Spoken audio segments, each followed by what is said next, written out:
Saint பவுலின் 1865ல இத்தாலியில பிறந்திருக்காங்க.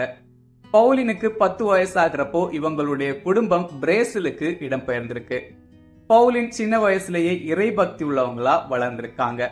பக்கத்து வீட்டில் உள்ள குழந்தைகளுக்கு மறைக்கல்விய கற்றுக் கொடுத்திருக்காங்க. வாழ்க்கை இப்படியே போயிட்டு இருந்திருக்கு. ஒரு நாள் பவுலின் புற்றுநோய் பாதித்த ஒரு நபரை சந்திச்சிருக்காங்க. இந்த சந்திப்புக்கு பிறகு பவுலினுடைய வாழ்க்கை மொத்தமா மாறி இருக்கு. இதே மாதிரி நோய் பாதித்த மக்கள், ஆதரவற்ற மற்றும் ஏழை மக்களுக்கு சேவை செய்ய முடிவு செஞ்சிருக்காங்க. அதுக்காக little sisters of the immaculate heart அப்படிங்கிற சபைய நிறுவியிருக்காங்க. ஏராளமான உறுப்பினர்கள் இந்த சபையில சேர்ந்திருக்காங்க.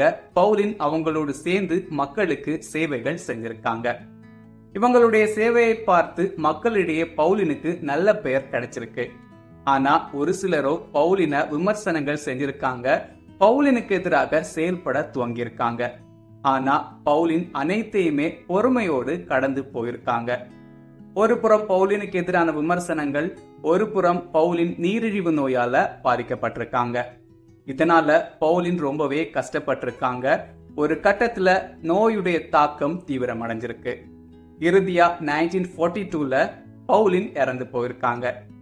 டயபெட்டிஸ், அதாவது நீரிழிவு நோய் பாதித்த மக்களுடைய பாதுகாவலியா புனித பவுலின் இருக்கிறதா நம்பப்படுது. ஜூலை 9th செயின்ட் பவுலின் ஃபீஸ்ட் டே.